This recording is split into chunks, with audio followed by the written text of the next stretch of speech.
Bonsoir Nathalie Kosciusko-Morizet. Bonsoir. Merci d'être sur le plateau de BFM TV. Vous êtes la candidate de l'UMP à la mairie de Paris.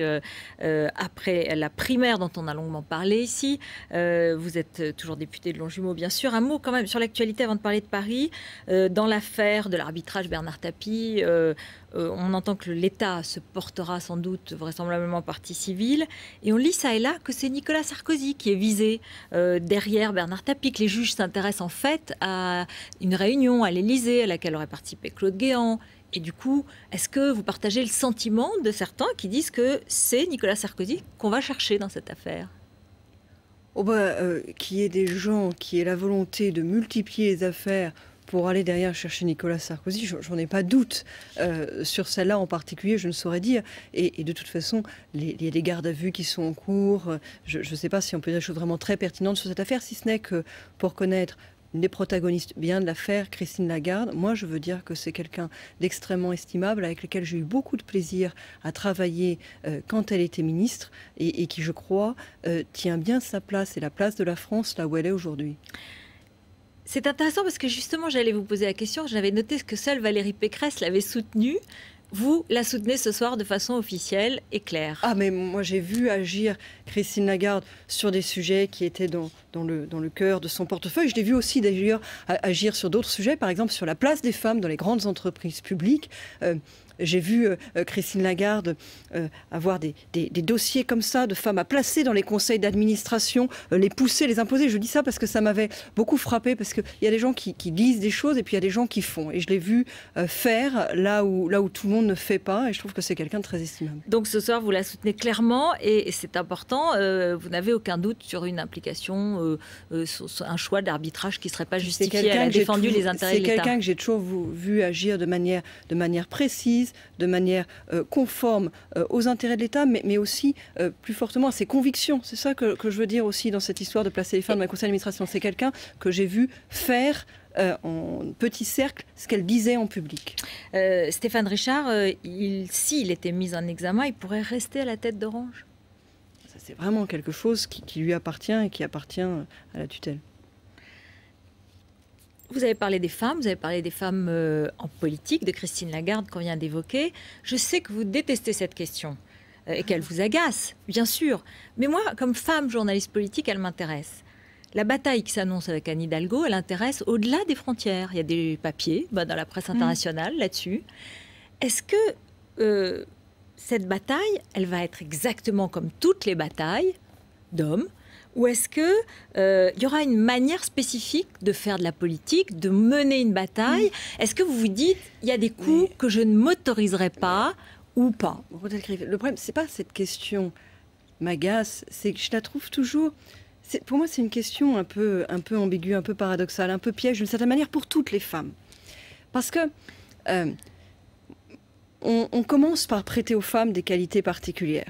Je vous pose la question, peut-être que vous allez me dire, mais pas du tout. Moi, j'ai l'intention de taper fort de la même façon. Alors, je vous dis les choses. Dans cette question, derrière cette question, finalement, il y en a une autre qui est: est-ce que les femmes font de la politique autrement ? Et d'ailleurs, c'est pas seulement en politique. Ça s'adresse aussi à toutes celles qui ont un poste de direction, une responsabilité d'organisation, une place singulière dans la vie professionnelle.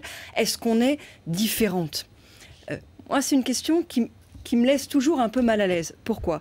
Parce que je trouve que c'est un piège. On commence par dire qu'on est différente. On nous prête en fait des qualités particulières. Donc ça commence comme du miel à l'oreille. Voilà, vous êtes plus douce, vous êtes plus soucieuse de l'intérêt général, vous occupez formidablement des enfants, vous êtes plus proche de la nature, c'est normal, vous faites les enfants, enfin ce genre de choses-là. Et puis après, assez vite, ça devient une impasse. Comme vous avez des qualités particulières, eh ben, vous allez vous occuper de tel ou tel sujet qui assez souvent, dans la vie politique comme dans la vie professionnelle, permettent de vous parquer ou de vous enfermer. C'est pour ça que ma question est précise. Est-ce que vous dites non, je fais de la politique de la même façon, je n'ai aucune réserve ou pas, c'est tout. Juste pour conclure là-dessus. Au bout de quelques années de vie politique, je suis bien obligée de reconnaître qu'il y a des choses un peu différentes. Donc oui, je crois que c'est un peu différent, mais non, j'aime pas trop personnellement le mettre en avant. Est-ce que tous les coups seront permis ? Est-ce que tous les coups seront permis ? Moi, à titre personnel, dans ma vie politique à moi, tous les coups ne sont pas permis. Moi, j'ai toujours cherché à avoir beaucoup de réserve, beaucoup de retenue et à pas tomber dans les pièges de l'agressivité, qui sont des pièges que nous tend la vie politique. Mais je n'irai pas prétendre que c'est parce que je suis une femme. Il y a aussi des hommes qui font de la politique proprement et des hommes qui font de la politique avec de l'agressivité. Il y a d'ailleurs des femmes qui font de la politique avec de l'agressivité. Vous voyez, je ne voudrais pas d'ailleurs, en nous prêtant à nous, les femmes, des qualités propres, rejeter les hommes dans une espèce d'ailleurs que tous ne méritent pas. Enfin, écoutez, convenons-en ensemble. Il y a des hommes formidables, on t'a crié. Mais moi, je suis d'accord, j'en interviewe tous les jours et je reconnais leur talent. Quand tous les jours, peut-être pas un jour sur deux. Enfin. Il faudrait que ce soit un jour sur deux. Comment elle va se passer cette campagne? Parce que c'est déjà attendu, c'est déjà même 8 mois avant l'élection. Et est-ce que vous êtes sûr du soutien de vos anciens rivaux de la primaire, de vos amis, entre guillemets, parisiens? On pourrait les citer un après l'autre. Vous y allez seul ou entouré à cette campagne? J'y vais libre et entourée. Je suis sûre du soutien des Parisiennes et des Parisiens. J'ai voulu Pierre Bournazel, de Rachida Dati. J'ai voulu la primaire. Mais ces questions-là, Ruth El-Khrief, sont dépassées par la primaire. D'abord, les uns et les autres ont tous dit leur soutien au soir de la primaire. Mais surtout, moi, je veux rassembler bien au-delà de ma famille politique, bien au-delà de mes concurrents de la primaire. Je veux rassembler tous les Parisiennes et les Parisiens qui veulent le progrès à Paris. Et la primaire me donne cette force et cette liberté parce que dans la vie, comme dans la politique, c'est pareil, ce qu'on gagne, ce qu'on va chercher dans la politique avec l'élection, c'est toujours beaucoup plus fort que ce que d'autres vous donnent, que ce qu'on vous octroie. Mais Nathalie Kosciusko-Morizet, il y a déjà dont vous héritez comme la concurrente socialiste. Un sondage IFOP pour le JDD où vous gagnez 7 points, mais Anne Hidalgo reste en tête au premier et au deuxième tour. Et surtout, apparemment, vous ne rassemblez pas autant que cela, ni au centre, ni à l'extrême droite. Et dans un autre sondage, une large majorité de Français jugent que vous êtes une bonne candidate, mais certains vous trouvent arrogante, pas assez proche des gens. Donc il y a du boulot. Bien sûr qu'il y a du boulot. Attendez, Ruth El-Khrief, il y a encore 9 ou 10 mois de campagne. Je ne compte pas tous les jours, mais enfin, plusieurs mois de campagne. Je voudrais modérer ce que vous dites sur le rassemblement. Si, j'aime pas trop commenter les sondages, mais s'il y a un +7 au premier tour, c'est bien qu'il y a un effet de rassemblement. Et bien entendu, il y a encore du chemin. Mais vous savez, moi je regarde d'où on vient et surtout je regarde où on va et je me préoccupe assez peu de ce genre d'outils, même quand ils sont bons. Vous voyez, ces sondages-là sont bons. Peut-être qu'un jour il y en aura des mauvais. Je ne commenterai ni les bons ni les mauvais. C'est pas tellement ça qui m'intéresse. Ce qui m'intéresse, c'est ce dialogue particulier que j'ai commencé à créer avec les Parisiennes et les Parisiens pendant la primaire et que je veux poursuivre et démultiplier. Et les semaines qui viennent, pour moi, vont être consacrées à organiser toutes ces forces qui sont en train de se lever, une grande force de volontaires. Je veux 1 millier de volontaires pour l'alternance et puis peut-être après 2000, 3000 qui vont s'organiser pour pouvoir aller frapper à toutes les portes. Vous allez faire du porte-à-porte, vous allez faire une campagne différente. J'ai commencé à le faire dans la primaire, je vais le continuer. Je crois qu'une campagne, c'est une multitude de rencontres, de liens qui se créent, et singulièrement une campagne municipale. Vous savez, je crois pas beaucoup simplement aux mails ou aux tracts où il faut le faire. Mais ce à quoi je crois dans une campagne, c'est le contact. C'est le moment où quelqu'un frappe à votre porte et vous dit et toi, qu'est-ce que tu veux pour ta vie? Alors pourquoi est-ce que vous remettez en cause le mode de scrutin dans lequel il y a l'élection des conseillers d'arrondissement et des maires d'arrondissement, pardon, et vous le remettez en cause en disant que vous voulez une élection au suffrage direct du maire. Anne Hidalgo, ce soir, elle dit d'abord, elle a peur, elle veut changer le mode de scrutin parce qu'elle pense qu'elle va perdre. Et puis en plus, c'est de la recentralisation, c'est un éloignement entre l'électeur et le maire. La gauche a tripatouillé et est en train de continuer à tripatouiller le scrutin parisien. Je refais le film quand même. Il ne reste pas assez de temps parce que vous en avez parlé pas mal ces derniers jours. La gauche a tripatouillé. Qu'est-ce que vous répondez? Écoutez, la gauche a modifié le mode de scrutin. Elle a pris 3 conseillers dans des arrondissements de droite pour les mettre dans des arrondissements de gauche. Le Conseil constitutionnel, oui, c'était tellement plus peuplé que le Conseil constitutionnel a vu le tripatouillage. Donc ça n'était pas clair, ça n'était pas carré. Et le Conseil constitutionnel a annulé. A annulé parce qu'il y avait 3 autres arrondissements. Le Conseil constitutionnel a annulé le tripatouillage de la gauche.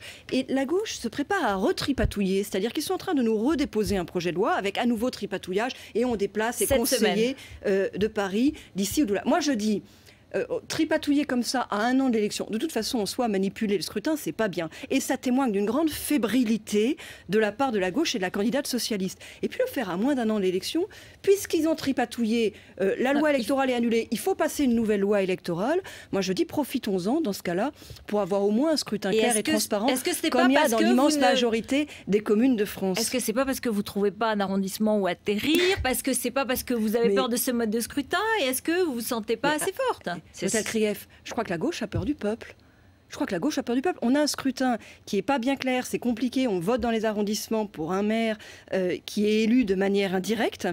Il n'y a que 3 villes en France qui ont ça. Paris, Lyon et Marseille. La plupart des communes, toutes les autres, ont un scrutin qui est direct. Les autres Français ont la chance d'élire leur maire de manière directe. Vous avez vu qu'il y avait aussi les conseillers de Paris et pas seulement les maires d'arrondissement. La gauche non contente d'avoir ce système qui est un truc indirect, un peu particulier, qui lui est plutôt favorable, le manipule pour essayer de le rendre encore plus favorable. Et se fait annuler par le Conseil constitutionnel. En gros, ils se font prendre les doigts dans le pot de confiture à un moment où, manifestement, ils sont fébriles. Pourquoi est-ce qu'ils tripatouillent comme ça? Parce qu'ils ont peur de la prochaine élection. Donc moi, je leur dis, vous vous êtes fait prendre les doigts dans le pot de confiture. C'est assez amoral.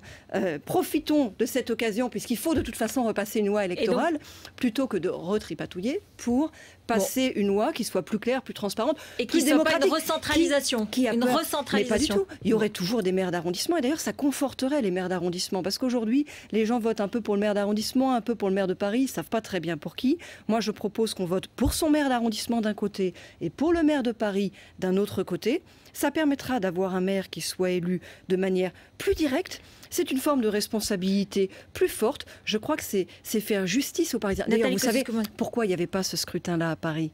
Parce que, à travers l'histoire, le pouvoir central a toujours eu peur du peuple de Paris. Et Marseille. Oui. Hein. Mais à Paris singulièrement, aussi. À Paris dans lequel pendant très longtemps il n'y a pas eu de maire, le pouvoir central a toujours eu peur du peuple de Paris. Est-ce que la gauche a encore peur du peuple de Paris? Ils ont refusé la primaire, ils ont renoncé à la primaire, ils se sont arrangés entre eux pour qu'il n'y ait pas de primaire. On pourrait croire qu'ils ont peur du peuple de Paris, et là ils remettent ça. Alors, ils ne veulent pas du suffrage direct. Moi je pense que c'est une erreur, et je pense qu'il faudrait qu'ils expliquent pourquoi. J'ai vu que la candidate socialiste disait mais le suffrage universel c'est ringard. Ah bon? Alors maintenant la gauche elle pense que le suffrage universel c'est ringard. Alors la primaire, elle trouve ça ringard, elle préfère un système monarchique d'héritage en se faisant désigner par le prédécesseur. Et le suffrage universel, elle trouve ça ringard. Dites, la gauche, elle a changé. Hein, parce que dans le temps, du temps des révolutions, la gauche, elle le voulait, le suffrage universel. Pourquoi elle a changé? Moi, sur Paris, j'ai pas encore entendu de votre part un mot-clé où j'ai le sentiment que, elle a mis le doigt sur ce qui n'allait pas, elle a touché, elle a un vrai programme, ou en tout cas...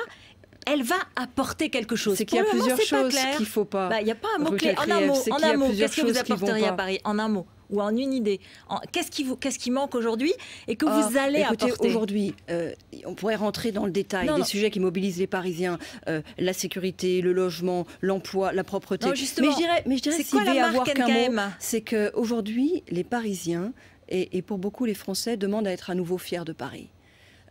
Il faut à la fois pouvoir bien vivre à Paris, ce qui n'est pas forcément facile parce que vivre à Paris, c'est une lutte pour beaucoup de Parisiennes et de Parisiens.